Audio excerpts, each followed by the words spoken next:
को और इस सूल के लिए आप कहीं पर अपने पास कॉपी के अंदर कहीं साइड के ऊपर ये उसूल तरतीब से आप यहाँ पे लिख लें। 1 में आपके पास ब्रैकेट आ जाएगा, 2 में आपके पास एक्सपोनेंट आ जाएगा, 3 में आपके पास मल्टीप्लाई और डिवाइड आ जाएगा, और 4 कैटेगरी में आपके पास आ जाएगा प्लस और माइनस।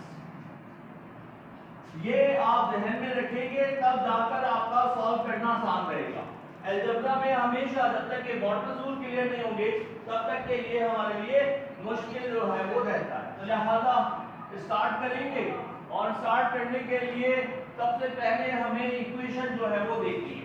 आपके सिलेबस के अंदर जो बुक रिकमेंडेड है जिससे आपको पढ़ाया जा रहा था वो है खुर्शीद आलम की, और खुर्शीद आलम की चैप्टर नंबर 5 में पेज नंबर 107 के ऊपर आपके पास दिया हुआ है linear equation in one variable.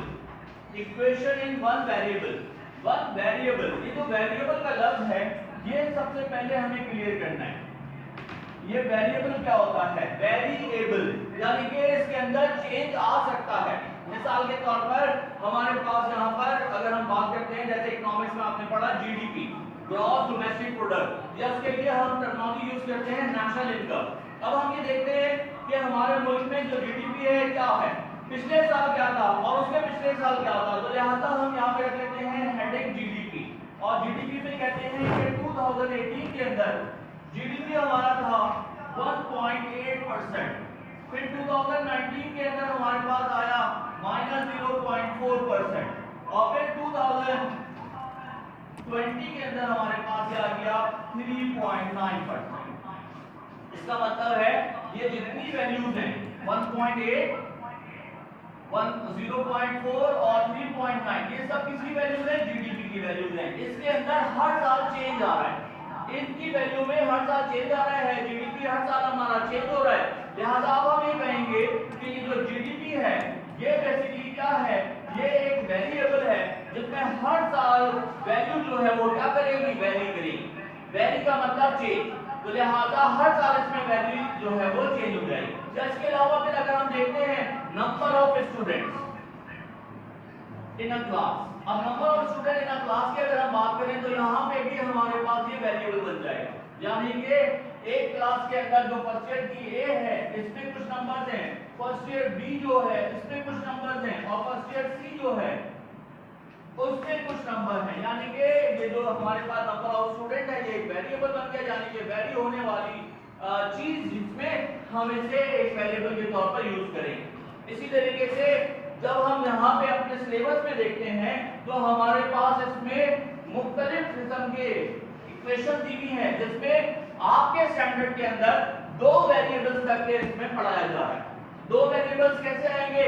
Economics के अंदर आपने पढ़ा एक्सपेंडिचर मेथड,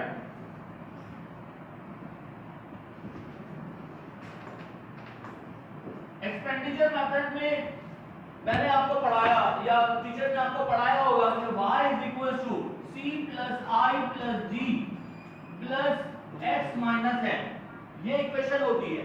अब ये इक्वेशन का मतलब है कि इस इक्वेशन के अंदर यहाँ पे पहला वेरिएबल, दूसरा वेरिएबल, तीसरा वेरिएबल, चौथा वेरिएबल, पांचवा वेरिएबल और छठा वेरिएबल।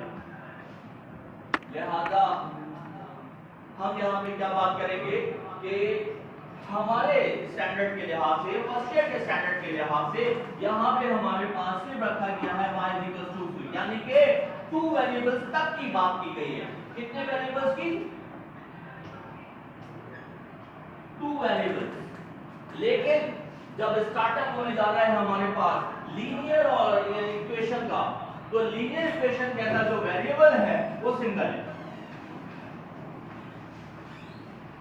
तो अब यहाँ पे हम इस नतीजे पे पहुंचे कि हमारे पास लीनियर इक्वेशन के लिए EQ लिखूंगा शॉर्ट फॉर्म के अंदर, और उसमें यहाँ पे लिखा भी है linear equation in one variable.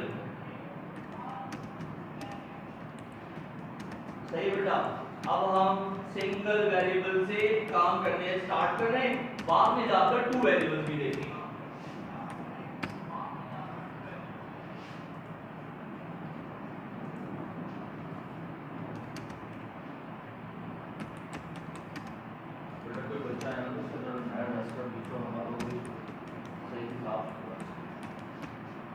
यहाँ पर आपके पास दिया हुआ है लीनियर इक्वेशन, थोड़ा सा आप भी अपने पास किताब रखेंगे और किताब में जो दिया हुआ है उसको हम थोड़ा थोड़ा पढ़ते जाएंगे ताकि लिखने का टाइम नहीं है। वैसे अगर नॉर्मल क्लास होती तो डेफिनेटली मैं बोर्ड के ऊपर लिखकर आपको बताता। टाइम की शॉर्टेज है बहुत ज्यादा, तो हम फायदा उठाएंगे बुक का। बुक में लिखा हुआ है टॉपिक नंबर 5.1 है linear equation in one variable. लिखा है a linear equation for a simple equation in one variable x is an algebraic equation of the form। अब ये फॉर्म क्या है? ax plus b is equals to c। यहां पर जो equation solve की जाती है इसमें दो साइड्स आते हैं और वो दो साइड्स किससे अलग होते हैं? इज इक्वल्स टू के निशान। इस निशान को पढ़ा जाता है इज इक्वल टू। तो लिहाजा इससे जब हम बात करते हैं तो यहां पे एक राइट साइड है और एक लेफ्ट साइड है, जिसे कहते हैं राइट हैंड साइड, और यहां पर ये कहेंगे left hand side. Right hand side और लेफ्ट हैंड साइड। तो लिहाजा हमें हमेशा अलजेब्रा के अंदर इस लेफ्ट हैंड साइड को बराबर रखना होता है राइट हैंड साइड को, जिसे कहते हैं बैलेंसिंग, या हमें इसको बैलेंस करना होता है। बैलेंस बिल्कुल वही चीज है कि आपके पास बैलेंस होता है, यहाँ पर एक लेफ्ट साइड होता है एक राइट साइड होता है, ये आपका तराजू है जो कि आपको इसमें बैलेंस कर रहा है। लेफ्ट हैंड साइड और राइट हैंड साइड बिल्कुल इसी तरीके से यहाँ पर है, लेफ्ट हैंड साइड और राइट हैंड साइड बराबर होना चाहिए। और फिर इसको हम किस तरह देखते हैं कि अगर हमारे पास यहाँ पे साइड है लेफ्ट हैंड साइड और यहाँ पर साइड है राइट हैंड साइड, अगर इस साइड के अंदर हमने +5 किया है तो लाजमी तौर पर राइट हैंड साइड पर भी हमें क्या करना पड़ेगा? +5 करना पड़ेगा। और अगर हमारे पास यहाँ पे साइड है और यहाँ पे भी साइड है और इसमें हमारे पास -2 किया है हमने इस साइड के ऊपर, तो यहां पर भी हमें क्या करना पड़ेगा? -2 करना पड़ेगा। अगर हमने इस साइड के अंदर मल्टीप्लाई बाय 2 किया है तो यहां पे भी क्या करना पड़ेगा? मल्टीप्लाई बाय 2 करना पड़ेगा। अगर यहां पे मल्टीप्लाई डिवाइड बाय 5 किया है तो यहां पे भी क्या करना पड़ेगा? डिवाइड बाय 5 करना पड़ेगा। लिहाजा हमारा असल जो मकसद है वो क्या है कि हम हमेशा अपनी इक्वेशन को बैलेंस रखें। हमारा प्राइम ऑब्जेक्टिव होता है अलजेब्रा के अंदर कि हम इक्वेशन को क्या रखें? बैलेंस रखें। तो ये इक्वेशन हमारी बैलेंस। इस बैलेंसिंग इक्वेशन के लिए हम सॉल्यूशन को ढूंढते हैं। हमको इसमें क्या करना पड़ता है? सॉल्व करना पड़ता है इक्वेशन को। जिस अंदाज में हमें दी जाए हम उसके अंदाज में जो है वो सॉल्यूशन ढूंढते हैं। यहाँ पे लिखा हुआ है ए, बी और सी। यहाँ पे इधर आपके पास लिखा हुआ है कि where a, b and c are real numbers। a, b and c are real numbers। इसका मतलब ये हुआ कि a, b और c जो है वो एक न्यूमेरिक वैल्यू वाले नंबर्स हैं। यहाँ पे लिखा हुआ है a, b and c are real numbers और उसके साथ ब्रैकेट में लिखा हुआ है कि a is not equals to 0। ये थोड़ी सी एडवांस चीज है, लेकिन क्योंकि आपके पास बुक में दी हुई है तो इसलिए क्लियर कर रहा हूं कि अगर ये 0 हो जाए, जैसे कि यहाँ पे 0 मल्टीप्लाई बाय x हो जाए, तो इसका मतलब क्या हो जाएगा? ये वैल्यू 0 हो जाएगी, वेरिएबल ही खत्म हो जाएगी। और अगर वेरिएबल खत्म हो गया तो फिर हम सॉल्व किसके लिए करेंगे? तो हम सॉल्व नहीं कर सकते। तो इस वजह से यहाँ पे इन्होंने मेंशन कर दिया कि a 0 नहीं हो सकता। और यहाँ पे है a solution of a simple equation is a number which when substituted for the variable make the equation true। और फिर इसके आगे लिख लें और बैलेंस। ट्रू के आगे आप अपने तौर पर उसमें लिख लें और balance. In order to solve a simple equation, for the following operators can be performed on the original equation. Number 1, same number can be added on both sides of the equation. देखें यहाँ पे दिया हुआ same number add होगा दोनों side के ऊपर। यहाँ पे इन्होंने c को जो है वो ऐड किया है, a में c को ऐड किया है, तो सेकंड साइड पे भी क्या किया है, b में यहाँ पे देखिए प्लस c ऐड किया है, तो यहाँ पे भी इन्होंने क्या किया, प्लस c ऐड किया नोटेशन के अंदर। अगर नोटेशन दी हुई हो तो नोटेशन के अंदर, और अगर वैल्यूज दी हुई हो तो वैल्यूज के अंदर। सेकंड में क्या दिया हुआ है, same number can be subtracted. अब सब्ट्रैक्ट में यहाँ पे आपके पास क्या रहेगा, c को अगर सब्ट्रैक्ट किया है तो यहाँ पे भी c को क्या करना पड़ेगा, सब्ट्रैक्ट करना पड़ेगा। और फिर मल्टीप्लाई और डिवाइड भी इसी तरीके से।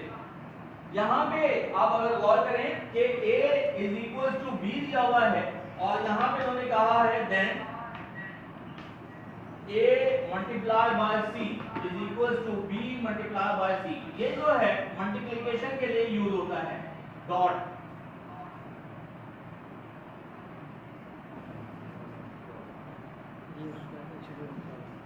मल्टीप्लिकेशन के लिए यूज होता है, और मल्टीप्लिकेशन के लिए मल्टीप्लिकेशन का सिंबल भी यूज होता है, जिसे हम स्मॉल क्रॉस कहते हैं। लिहाजा ये भी मल्टीप्लिकेशन के लिए है, और डॉट भी जो है वो मल्टीप्लिकेशन के लिए। और इस मल्टीप्लिकेशन के लिए हम बाय का लफ्ज भी यूज करते हैं। तो ये आगे जाकर भी हमें क्लियर हो जाएगा। इसके बाद फिर आपके पास दिया हुआ है कि अगर a बराबर है b के, और इसमें हमने क्या किया है कि a डिवाइडेड बाय c, तो फिर क्या करना पड़ेगा, b डिवाइडेड बाय c करना पड़ेगा।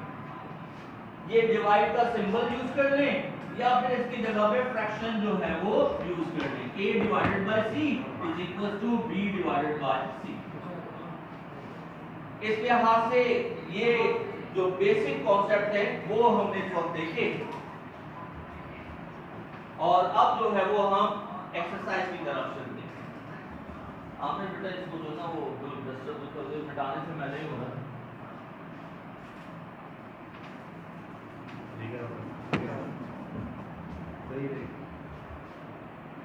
नहीं, ये कपड़ा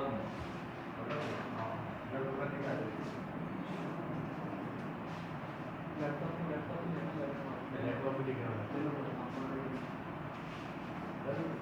आपने उसको कागज खोलो तो दिखा लैपटॉप एचपी का उसमें नहीं है, एचपी नहीं अभी पीछे मतलब तो आज जो कोई गाड़ी है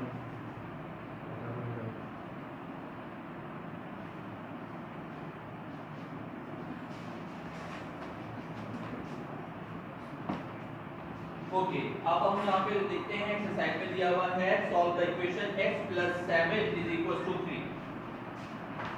यहाँ पे थोड़ा सा आइडिया आप ले लें कि किस तरीके से हम इसको सॉल्व करते हैं, ताकि जब हम इक्वेशन सॉल्व करने लगे तो आपको प्रॉब्लम ना हो। एग्जांपल है 5.1.1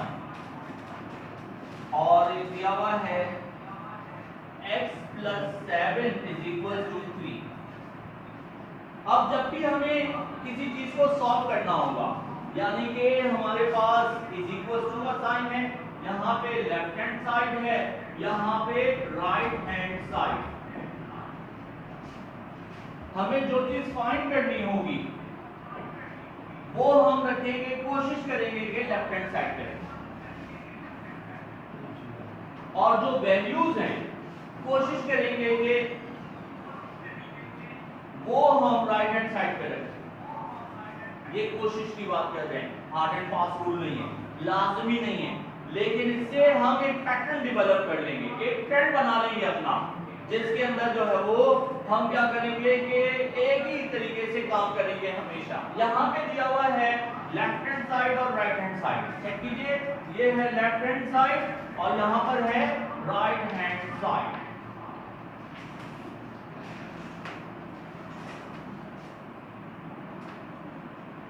अब इस लेफ्ट हैंड साइड के ऊपर हमारे पास x है, ये वेरिएबल है, और जो 7 और 3 है ये कांस्टेंट। लिहाजा हम लेफ्ट हैंड साइड पे कोशिश करेंगे कि वेरिएबल को रखें और राइट हैंड साइड के ऊपर वैल्यूज। अब वैल्यूज में क्या जाएगा? कांस्टेंट। इस लिहाज से हमें यहां से x को ओमिट करना है, x को अपने पास से ओमिट करना है। तो लिहाजा यहां पे मैं दोबारा लिख रहा हूं x + 7 = 3। आपने पढ़ लिया कि अगर लेफ्ट हैंड साइड पे एक अमल करेंगे तो राइट हैंड साइड पे भी दूसरा अमल करना पड़ेगा। यानी कि मैं कहना चाह रहा हूं अगर मैं यहां पे -7 करूं तो = के इधर भी क्या करना पड़ेगा? -7 करना पड़ेगा।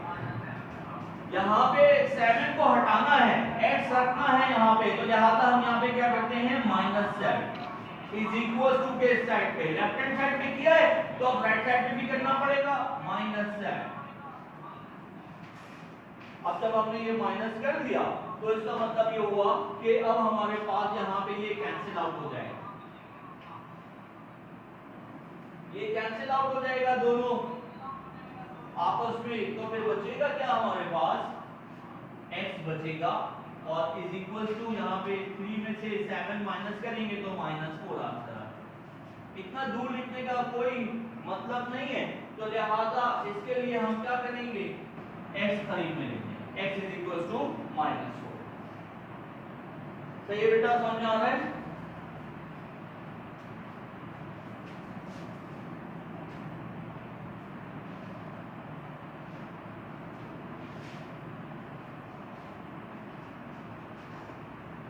ओके, सेकंड इसमें दिया हुआ है 5x - 2 = 3।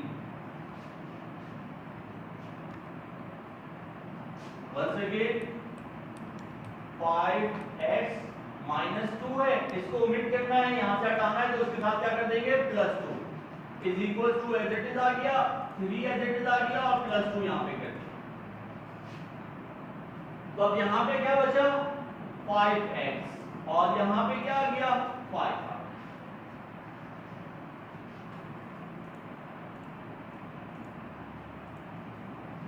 तो अब यहां पे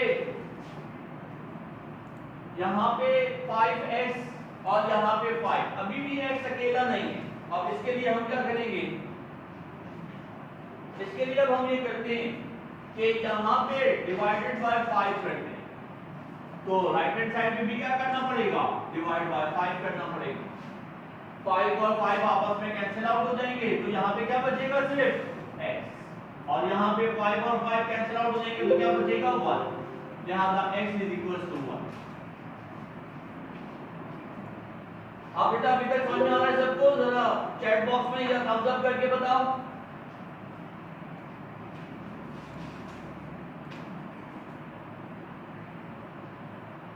यस सर। ओके,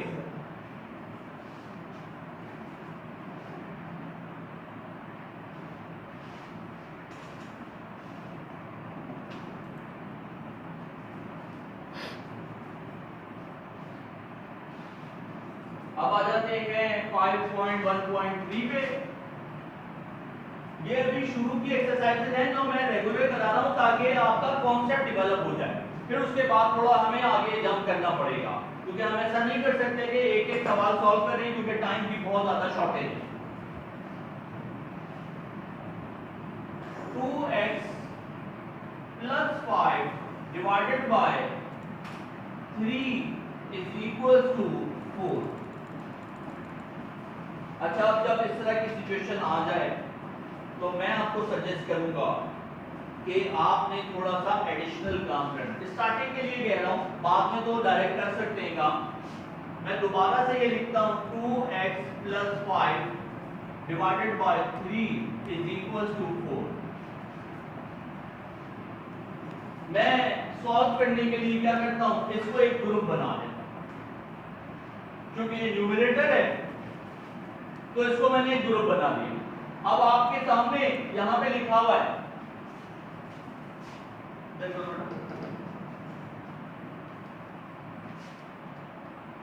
बस ये लिखा हुआ है, पहले ब्रैकेट फिर एक्सपोनेंट फिर मल्टीप्लाई डिवाइड फिर प्लस और फिर माइनस। यहाँ पे अब आप बताएं, सबसे पहले आपके पास यहाँ पे ब्रैकेट और फिर उसके बाद डिवाइड। ब्रैकेट में सॉल्व करने का तो है नहीं, क्योंकि एक वेरिएबल है और एक कांस्टेंट है, तो प्लस नहीं हो सकता। वापस कर दूंगा,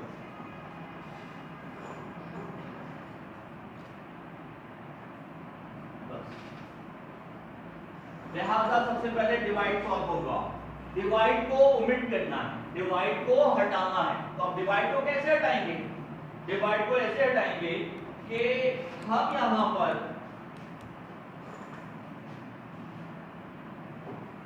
टू एक्स प्लस 5 ब्रैकेट 3, यहां पर ये डिवाइड हो रहा है, इससे मल्टीप्लाई करते हैं, इज इक्वल टू 4।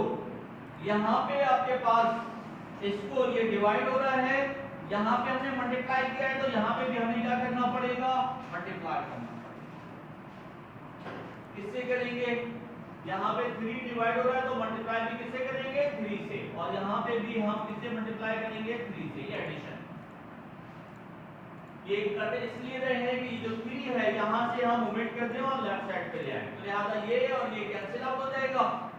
तो अब बचेगा क्या आपके पास? 2x plus 5 is equal to 4 3 12। सही है बेटा। फिर उसके बाद आपके पास यहाँ पे 2x plus 5 is equal to 12। अब प्लस 5 भी एडिशन है, यहाँ पे x के साथ है, तो लिहाजा प्लस 5 है, तो हम यहाँ पे माइनस 5 करते हैं। हमें यहाँ पे भी क्या करना पड़ेगा? माइनस 5 करना पड़ेगा। जब ये माइनस 5 करेंगे तो फिर यहाँ पे बच जाएगा 2x इज इक्वल टू 7। ये यहाँ पे लिख लेता हूँ ताकि यहाँ से स्टार्ट हो जाए हमारे पास 2x इज इक्वल टू 7। अब यहाँ पे 2 को हमें हटाना है, तो हमें 2 को क्या करना पड़ेगा? डिवाइड करना पड़ेगा। 2x इज इक्वल टू 7, तो हम क्या करेंगे?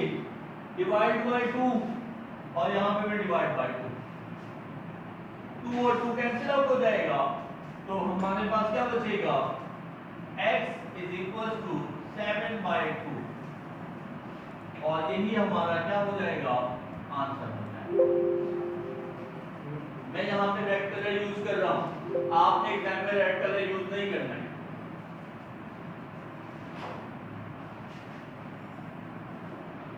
ये कॉन्सेप्ट समझ में आते जा रहे हैं आपके? सर माइक कॉन्सेप्ट आपके समझ में आते जा रहे हैं? आवाज वगैरह क्लियर आ रही है आप लोगों को? ओके, अब हम यहाँ पे एक ऐसा क्वेश्चन करते हैं जो कि जिस टाइप के क्वेश्चन एग्जाम में आते हैं सॉल्व करने के लिए, इक्वेशन सॉल्व करने के लिए एग्जाम में आता है भाई। इस तरह के इक्वेशन सॉल्व करने के एग्जाम में आते हैं।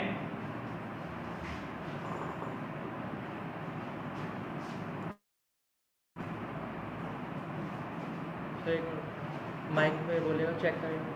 ओके, जरा चेक करें, आवाज आ रही है आप लोगों को? चलो ओके, यहाँ पर है 5.1.4, क्या दिया हुआ है? x plus 5 divided by x minus 2 is equal to 6। यहाँ पे हम क्या काम करेंगे? इसको x plus 5 divided by x minus 2 is equal to 6 तो लिख रहे हैं, बट जो मैंने आपको थोड़ी टेक्निक सिखाई है कि हम इसको ग्रुपिंग कर लें, इसको ग्रुप बना, लिहाजा हमें इस इक्वेशन को क्या करना है? सॉल्व करना है। अब इस इक्वेशन को सॉल्व करने के लिए हमारे पास नीचे जो दिया हुआ है सबसे पहले उसको हम ओमिट करना चाहेंगे, तो लिहाजा यहां पे लिखा x + 5 डिवाइडेड बाय x - 2 = 6। इसको हटाने के लिए इसे हम एक ग्रुप तस्वुर कर रहे हैं और एक ग्रुप तस्वुर करने की बुनियाद के ऊपर हम x - 2 से इसको मल्टीप्लाई कर रहे हैं। जब लेफ्ट हैंड साइड पे किया है तो राइट हैंड साइड पे भी करना पड़ेगा। जब लेफ्ट हैंड साइड पे हम देखते हैं तो ये और ये पूरी की पूरी ग्रुप जो है वो कैंसिल हो जाएगा, तो हमारे पास क्या बचेगा x + 5 = 2। अब ये जो 6 है ये इस x से भी मल्टीप्लाई हो रहा है और ये इस 2 से भी मल्टीप्लाई हो रहा है, तो 6 पहले x से मल्टीप्लाई होगा तो क्या हो जाएगा 6x, और 6 जब 2 से मल्टीप्लाई होगा तो क्या हो जाएगा -12। अब मैं ब्रैकेट भी ओपन कर, अब मैंने आपको कॉन्सेप्ट क्या बताया है कि लेफ्ट हैंड साइड और right hand side, left hand side पे हम वेरिएबल्स को रखेंगे और राइट हैंड साइड पे हम वैल्यूज को रखेंगे। ये एक मैंने आपको थंब ऑफ रूल जो है वो बताया। इस लिहाज से x यहाँ पे है, +5 यहाँ से हटाना है, +5 है तो +5 हटाने के लिए हमें यहाँ पे क्या करना पड़ेगा। अच्छा पहले ये लिख लेते हैं इक्वेशन = 6x - 12। तो +5 को हटाने के लिए हमें क्या करना पड़ेगा -5। जब यहाँ पे माइनस किया है तो यहाँ पे भी क्या करना पड़ेगा माइनस। इस लिहाज से यहाँ पे बचेगा सिर्फ x = 6x - 17। अब यहाँ पे 6x है, इसको हटाना है तो ये कैसे हटेगा x = 6x, यहाँ पे 6x है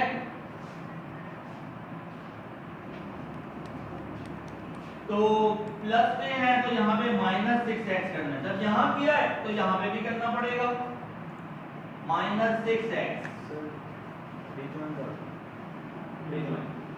ओके रिजॉइन कर रहे हैं तो लिहाजा दोबारा कनेक्ट करते हैं आप।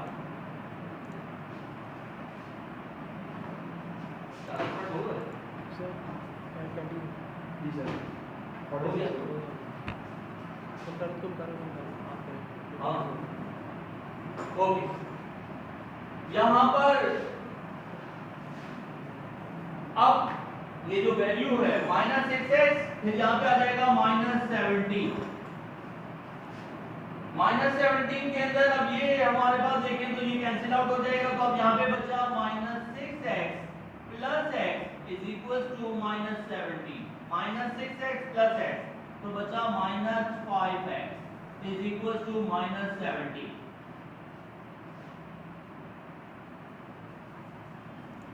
अब हम दोनों साइड को क्या कर देते हैं मल्टीप्लाई बाय माइनस साइन। तो जब इसको माइनस साइन से मल्टीप्लाई करेंगे तो माइनस माइनस क्या हो जाता है प्लस, माइनस माइनस प्लस हो जाएगा, तो ये बचेगा 5x = 70। अब once again यहाँ पर हमें क्या करना पड़ेगा, यहाँ पे 5 से डिवाइड किया है तो फिर यहाँ पे भी किससे डिवाइड करना पड़ेगा 5 से डिवाइड करना। तो अब हमारे पास आ जाएगा x = 17/5।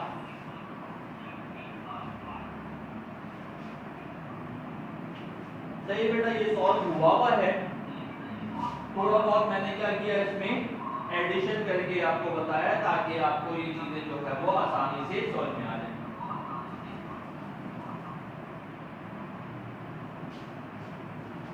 ये अब मैं मिटा दूं ताकि अगली एक्सरसाइज जो है वो हम कर सकें।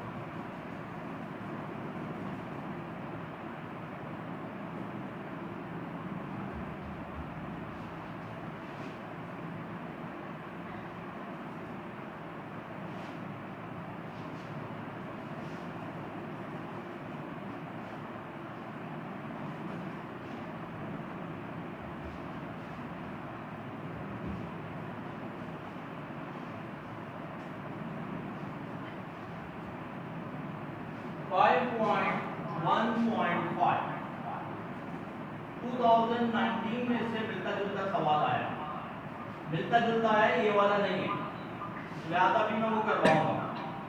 पहले इसको सॉल्व करेंगे।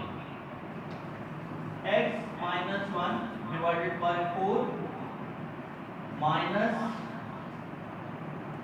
2x प्लस 1 डिवाइडेड बाय 3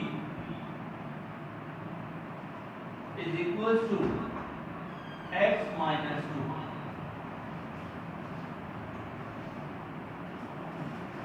लिहाजा यहाँ पे दो साइड्स हैं, एक है राइट हैंड साइड और दूसरी है left hand side. Left hand side जरा कॉम्प्लेक्स है और राइट हैंड साइड जो है वो जरा सिंपल। तो हम पहले क्या करते हैं, लेफ्ट हैंड साइड को पहले सॉल्व करते हैं और इसमें हमें क्या लेना पड़ता है, एलसीएम लेना पड़ता है। अब यहाँ पे जो एलसीएम आएगा 4 और 3 का एलसीएम लेना पड़ेगा। ये रहा 4 और ये रहा 3, इसका हमें क्या निकालना पड़ेगा, LCM, least common factor. Least common factor में हम ये तलाश करते हैं कि ये दोनों जो वैल्यूज हैं 3 और 4 ये किसी एक टेबल में आ जाए, किसी एक टेबल में आ जाए। तो हमें नजर आया कि ये जो है 3 और 4 में जो है सबसे पहले 3 4 का क्या बनता है 12, तो लीस्ट कॉमन फैक्टर क्या बन गया 12। अब अगर लीस्ट कॉमन फैक्टर 12 है तो अब हम यहाँ पे दोनों को अलग अलग लिखने की बजाय यहाँ पे 12 लिख लेंगे और यहाँ पे x माइनस 1 ग्रुप माइनस है 2x प्लस 1, ये एक ग्रुप। अब इसको 12 से डिवाइड करेंगे तो 4 3 था, तो लिहाजा 4 3 का 12 है तो यहाँ पे 3 आ जाएगा और यहाँ पे 3 4 का 12 है तो यहाँ पे 4 आ जाएगा।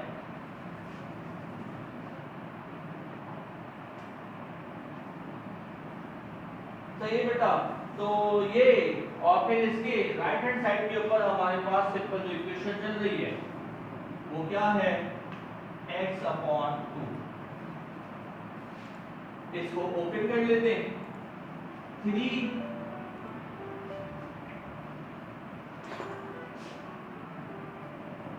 x से भी मल्टीप्लाई होगा और 3 1 से भी मल्टीप्लाई होगा। 4 2x से भी मल्टीप्लाई होगा और 4 1 से भी मल्टीप्लाई होगा। तो लिहाजा ये कुछ इस तरह से आएगा 3x तो 3x हो गया, 3 को 1 से करेंगे माइनस के साथ तो 3 1 3 आ गया। सही है, ये ग्रुप है। माइनस का साइन ये रहा, 4 को 2 से करेंगे तो ये 8x हो जाएगा और 4 को 1 से करेंगे तो फिर ये प्लस के साथ 4 हो जाएगा। ये ग्रुप, ये 12 is equal to x by 2। अब इस ब्रैकेट का कोई काम नहीं है सेपरेटर का, क्योंकि इसके लिए हमारे पास कॉमन फैक्टर आ गया है, तो लिहाजा हम ये ब्रैकेट ना भी लगाएं तो कोई प्रॉब्लम नहीं। x की वैल्यू एक साथ और y की वैल्यू एक साथ हम इसको कर देते हैं। 8x माइनस का है, 3x प्लस का है, तो क्या बचेगा माइनस 5x। 3 माइनस का है, 4 प्लस का है, तो यहाँ पे प्लस 1 आ जाएगा, डिवाइडेड बाय कितना है 12। और यहाँ पे जो वैल्यू चल रही है वो x/2 ही चल रहा है। अब हमें यहाँ पे एक उसूल सिखाया जाता है और वो उसूल है क्रॉस मल्टीप्लिकेशन। 2 इधर आ जाएगा और 12 जो है वो इधर आ जाएगा। जब इस तरह से हमारे पास होगा तो फिर ये जो इक्वेशन है हमारी -5x + 1 ये किससे मल्टीप्लाई हो जाएगी, 2 से मल्टीप्लाई हो जाएगी। और जो यहां पर है x वो किससे मल्टीप्लाई हो जाएगा 12 से। मल्टीप्लाई कर लेते हैं। इसमें भी वही काम करेंगे जो पहले अभी हमने किया था कि 2 पहले मल्टीप्लाई होगा 5x से और 2 फिर मल्टीप्लाई होगा 1 से। लिहाजा ये कितना बन जाएगा हमारे पास 2 माइनस 5x से मल्टीप्लाई करेंगे तो minus 10x plus 2 is equal to 12x। और आपको पता है कि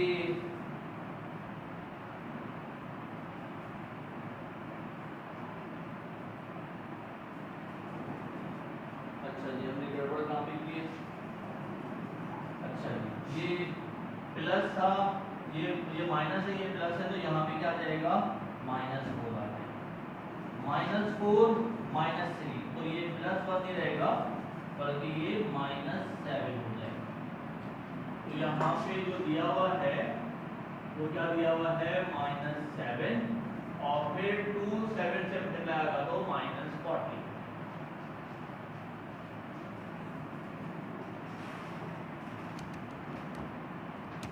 -14 है। अब यहाँ पे हमारे पास 12x है, इसको यहाँ पे लेकर आना है। 12x को यहाँ पे लेकर आना है तो उसके लिए हमें क्या करना पड़ेगा -12x यहाँ पे करेंगे और यहाँ पे -12x करेंगे। -12x -10x कितना हो गया भाई -22x -14 is equal to 0। Video भेजते हैं। ओके भाई रात हो रही है, रात के टाइम थोड़ा वेट करेंगे। माइक ऑफ कर लो थोड़ी देर।